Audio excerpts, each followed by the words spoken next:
Today we're going to be talking about continuing our tangent line problem and derivatives. So a long time ago when you figured out what slope is, you had to use 2 points in order to get a slope. That's the slope of a secant line. This is using algebra. What we're going to be doing in calculus is using 1 point instead to find the slope. And the way that we do that is we use the limit definition of the derivative. Okay, this is a different form, but it's going to give you the numeric value of the derivative at a specified point. So it'll save you a little bit of time rather than finding that derivative function. So we're going to find f prime of 1 using the modified definition of the derivative. So we'll say f prime of 1 equals the limit as h approaches 0. Don't forget that part. Of f of 1 plus h minus f of 1 all over h. Okay, if you need to break it down a little bit, f of 1 plus h is going to be equal to this.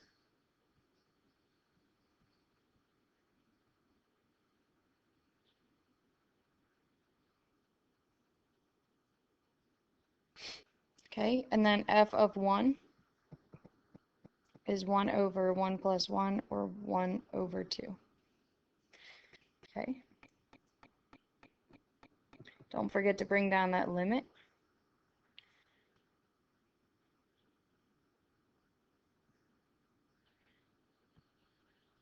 And here we have a complex fraction.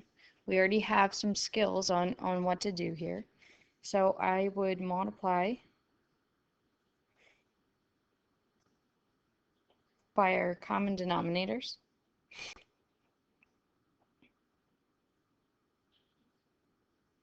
All right, so for the first one, these two will cancel out. So then we'll just have 2 times the quantity 1 plus h. So that would be 2 plus 2h. Minus 1, the 2's would cancel. So that would be minus, be careful with your signs here, minus 2 minus h. All over h times 2 plus h. If I continue this over here, 2 minus 2 in the numerator, they're gone. 2h minus h. That leaves us h. Okay, I'm going to bring this limit. But we have an h in the denominator, so they would cancel out because h over h is 1. So then we only have this. So then we see that f prime of 1 is equal to, take the limit as h approaches 0, 1 over 4. So it's not so bad. You just have to have your algebra skills to back that up. Now, in order to find the equation of the normal line at x equals 1, well, we already know that we have a point. We have a slope, but be careful because we want the normal line. So instead of our slope being 1/4, our slope is going to be -4. So here's the equation of our tangent line. And you can put it in slope-intercept form, or you can just leave it in this Taylor form. So there you go.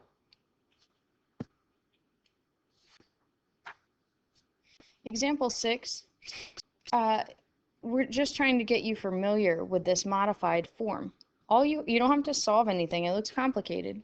All you have to do is identify what function was used and identify the c for each one.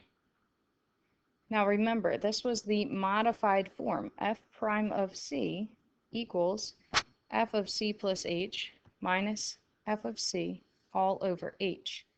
So we're looking for the function, and we're looking for the x value.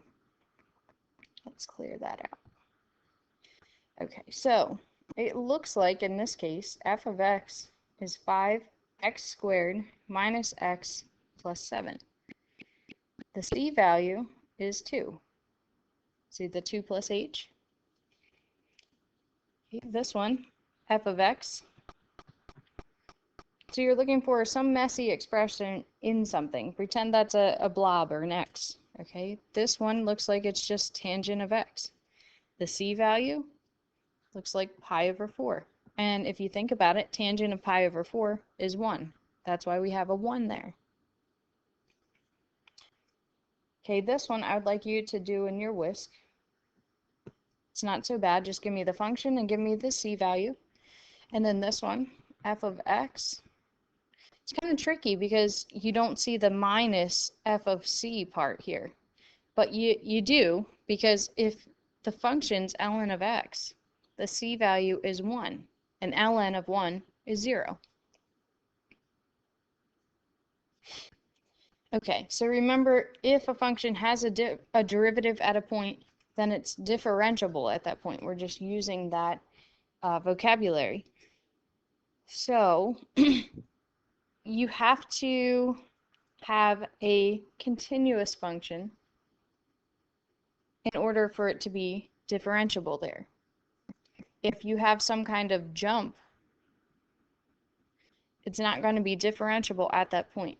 So you need to have a function be continuous in order to be differentiable there. And so that means if you take the limit of the derivative from the left and a limit of the derivative from the right, they should be equal in order for the function to be have a derivative at that specified point. Okay, so you can read that, get a little more detail. Here we have an alternate form of the derivative at a point. So this tells us to explicitly solve using the alternate form.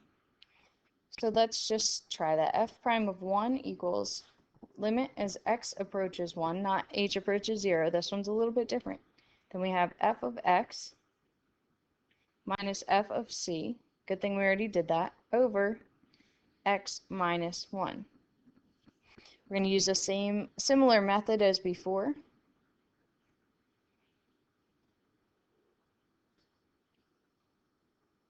Carry it down. Expand.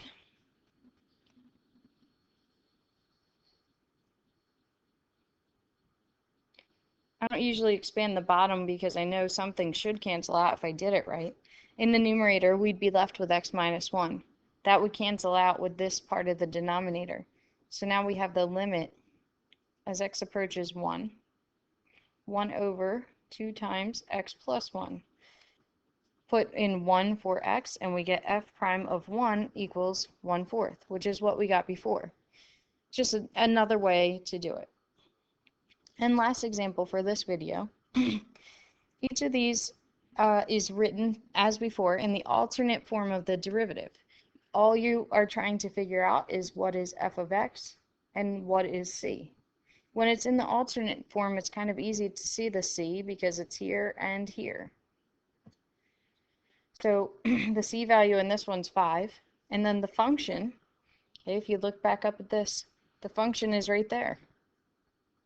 So it'd be x minus 2 cubed.